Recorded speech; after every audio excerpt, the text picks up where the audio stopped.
Good morning. So today we're starting a new book. I was planning on starting it yesterday, but I didn't, so I'm starting it today. Called A Man Called Ove. It was recommended to me by a YouTuber, and she said it was very emotional. I believe it may have made her cry, actually, so I'm gonna try it. I know it's about an cranky old man. This is me reading the epilogue. I would put music under it, but copyright.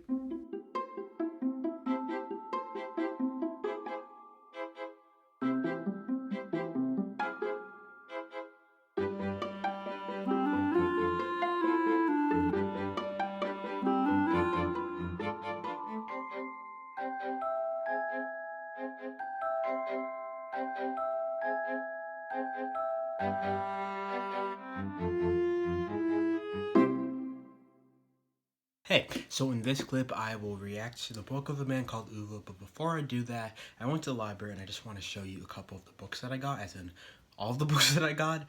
First, I have the audiobook of Aristotle and Dante, Discover the Secrets of the Universe. I got the box set of Discover the Secrets of the Universe and Dive into the Waters of the World, I believe back in February, but I just never read them. I'm planning on reading them this summer, and with the audiobook, I hope it's going to motivate me to want to read them. Finally, I also got Miss Peregrine's Home for Peculiar Children, the graphic novel. I have watched the movie and I have read the book, but I thought I'd also read the graphic novel so I can compare all three, figure out which one is my favorite. The last book, I did not get this from the library, but this is the book I am currently reading, Dear Edward. Since I finished A Man Called Ove, I started this today, and yes, I'm liking this so far. I haven't even gone through the first chapter. I have read it before, but yes, I also just brought that to the library. So, now we are going to react to A Man Called Ove. I have not really collected my thoughts that much, so maybe I should stop this video and come back in like a few minutes. We're gonna do that. Okay, we changed the setup a little bit because I want to charge my phone, but that's fine. I wrote some notes down. So, I think this book was a bit boring, but not really. I mean, it is interesting. I did finish it, so it probably wasn't that boring, but I feel like a lot of it could have been deleted, or at least a little bit. Honestly, like the whole character of Billy, I think his name is Billy, whoever his neighbor is, who had like the abusive stepfather, Jimmy, not Billy, Jimmy. Yeah, I did not like, not that I didn't like him as a character, I guess. Also, I guess the addition of, I'm sorry, I don't remember anybody's name. Give me a second. The addition of Mersad as well. I didn't really feel a need for it to be there. He kind of came, I feel like, in like the latter parts of the book, and he didn't really do anything for the story. This may be my first translated story that I've read. This was originally written in Swedish. The author is a Sweden author, and he wrote, Britt Marie was here, I believe, as well as My Grandmother Asked Me to Tell You She's Sorry. What's kind of interesting, I was looking at the back of the book, and like all the covers look very similar. It's like you don't see the face of the person. They're standing, and there's like a lot of sky that they're looking at, which is kind of interesting. And also there is an animal on the cover along with the person. Yeah, but I don't know if they're like related in any way. I think that'd be kind of cool if there were, but I should have said this before, but I got this at a book sale, library book sale. I think it was like $1, which was good. A booktuber named A Clockwork Reader said it was very emotional. At least it was emotional for her. It was kind of sad. I didn't, yeah. Also should have said this earlier, but big trigger warning for suicide. It is mentioned a lot in this book, and whenever it's mentioned, something kind of interrupts. I don't want to give it away, but I mean, I can't not give it away. So, Ove, the main character, tries to kill himself many a times, and every single time he does, like, something stops him. In a way, I feel like he wants to find things to live for, which makes sense. What's also interesting is that he actually does die at the end. He's 59 at the beginning of the novel, so I guess it makes sense that he dies eventually, but yeah. I guess, like, when I was nearing the end, I was like, maybe he will die, but I don't think he's gonna commit suicide. He wants to reunite with his love, Sandhya, and he does just that. I like their romance, I like their relationship. There was a specific quote that Frederick wrote. Hold on. Okay, I'm too lazy to look for it now, but I'm pretty sure the quote was along the lines of he had never really lived or felt alive in the space when he didn't know her. So, like, yeah, the time in his life where he never met her, and then after she died as well, which is sweet. They're very different characters, and I think the relationship works. I guess. I loved Parvana as a character. I really wish that we had more time with the family. Just the I guess the 8-year-old girl. She's not 8 at the end of the novel, but I know near the end of the novel she turns 8. I wish we had, yeah, a lot more time with them, cause yeah, I like their family dynamic, and I like seeing, yeah, their relationship with Uva. Parvana definitely spent the most time with him. I don't want to make this too long because I want to get to watching the movie. I'll do the rating at the end of this video, not right now. But yeah, I did like this book. Again, some of it was kind of boring, but it was not bad at all. I did enjoy it. Yeah, I don't. Do I have any other notes I want to say?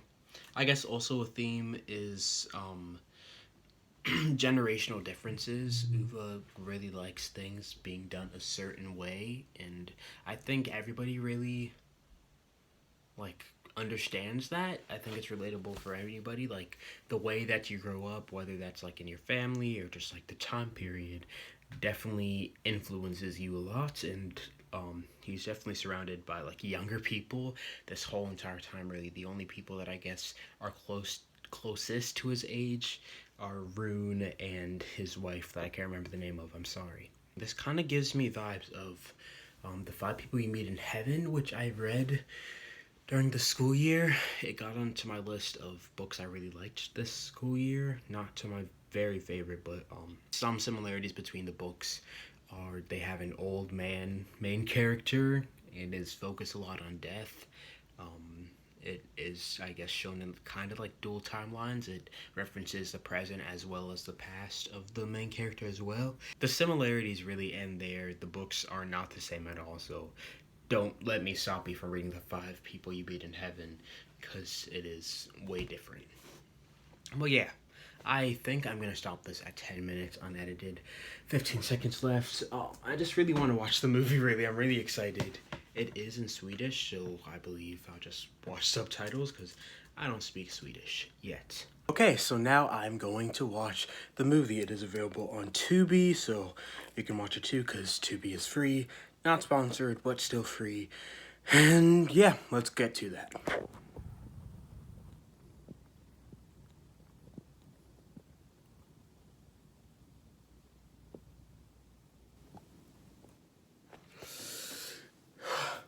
Okay, hello. So we will be comparing the movie and the book in this clip. I took some notes. These were the original notes I took. And then, since I couldn't even read that, made them a bit more formalized. I separated into what happened in the book and what happened in the movie. I'll just be going back and forth. First of all, the first scene in the book is at a technology store. I can't remember specifically why, which is bad, but he wants to buy an iPad. But in the movie, the first scene, he's going to buy flowers for Sylvia to bring to her grave. I actually feel like I may like the movie better. It kind of like gets straight to the point. But also, what is also interesting is that in the book, we don't right away know that his wife is dead. I mean, I guess not necessarily, we know it in the movie right away. I mean, we know that he's visiting somebody. Something else is that in the book, Uwe is really a fixer-upper. He really wants to fix things. Whenever somebody asks him for help, sometimes he's hesitant at first, but he always does it. Compared to the movie, uh, Rune's wife asked him like multiple times to do something, and he just says no, and he just walks away. Yeah, which is kind of interesting. I feel like I liked him. I liked it better in the book because, like, at least he was constant. I feel like he gets his sense of purpose in fixing things. I mean, how would the world be without people that fix things? Something else that is pretty interesting, which I think I kind of liked, in the movie, it is first-person narration compared to the book, which is all third-person narration. The first time he actually talks, I believe, is when we go into, like, the past, when we see, like, a flashback of his. And yeah, it is first person. I think it kind of makes it more personal, and I do like it better than just whole third person. I think it was done well in the novel, but I feel, yeah, first person would also be cool, and it worked well in the movie. I always wonder how a book would be if, like, the person was changed, if it turned from, like, first person to third person, or third person to first person, or maybe even turned to second person. Yeah, uh, that'd be interesting. I also really like the chemistry between the actors of young Uwe and young Sylvia. I think it was just really nice. And although I did think that they were nice in the book, just seeing it on screen really enhanced their connection and relationship. So I like that. Good job, actors. So this is kind of nitpicky, but I need to mention it. And I'm not sure if I'll like film a clip of it. Just mute it. But in the movie, somebody falls on the tracks of a train station. I think it's accidental. In the book, it seems kind of more realistic, but literally in the movie, it looks really fake. Like, let's watch it right now. Like, it's obvious that the person is just falling. Like, it's weird.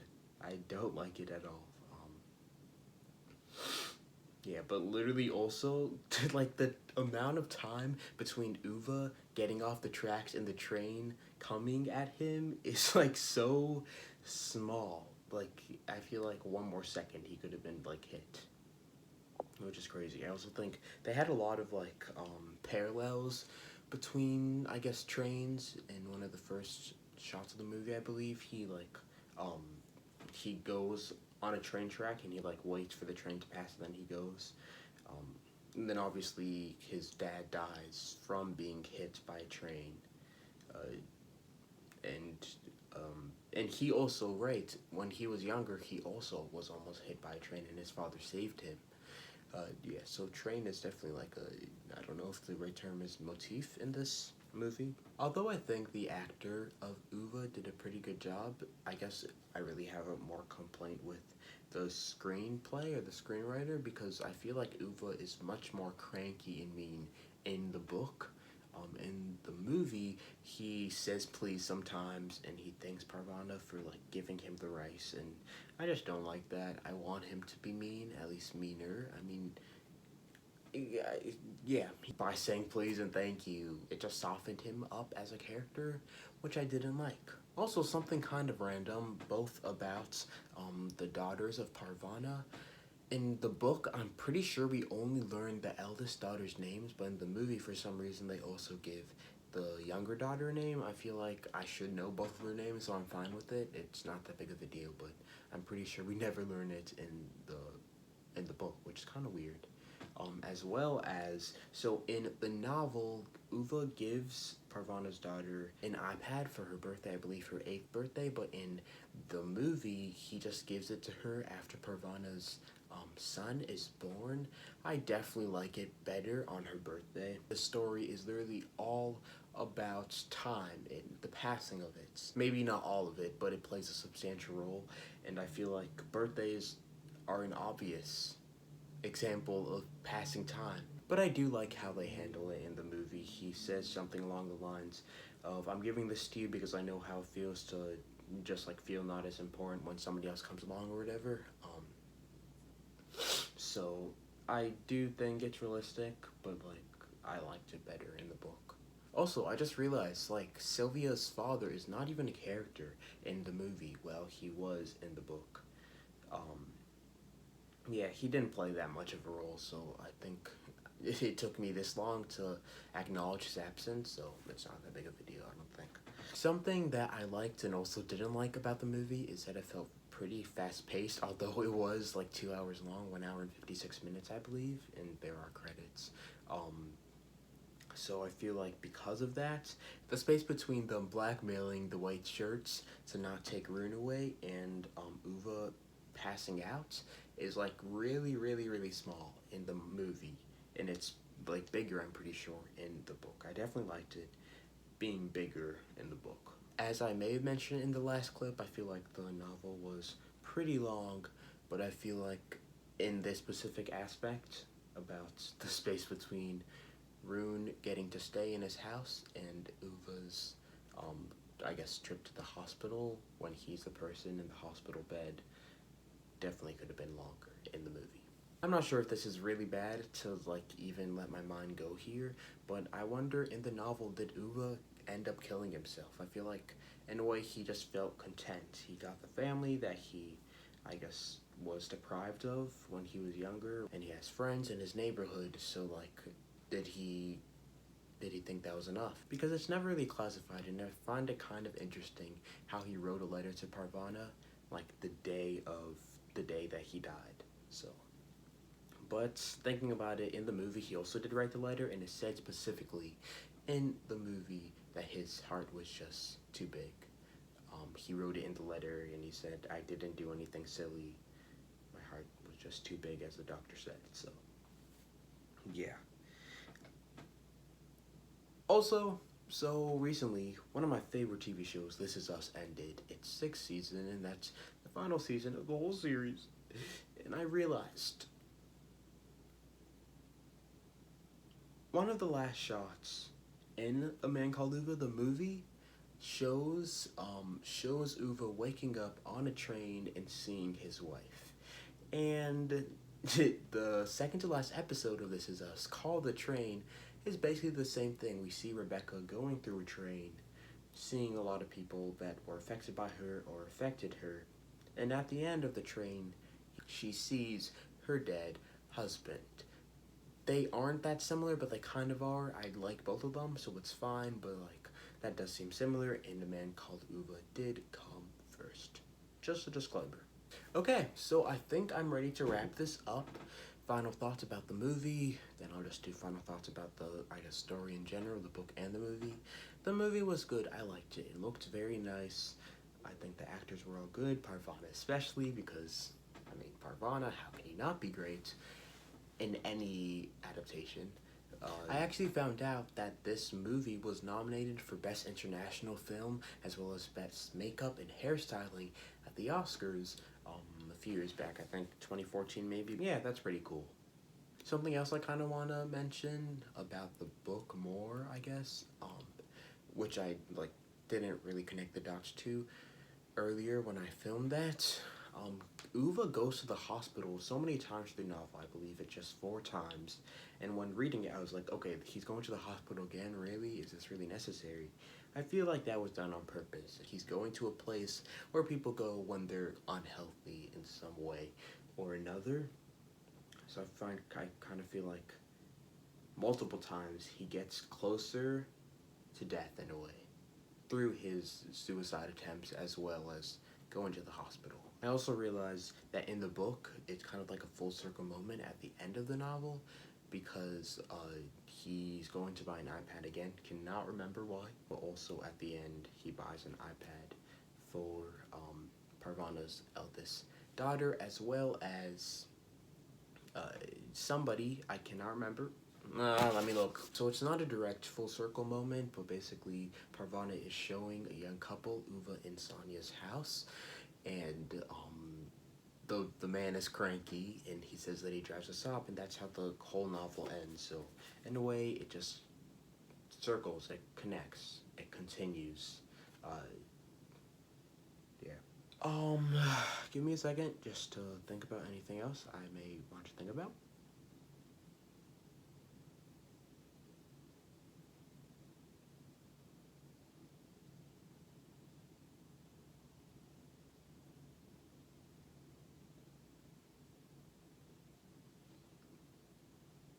I'm pretty sure I can move on to the next thing I want to discuss, which is the movie or the book better?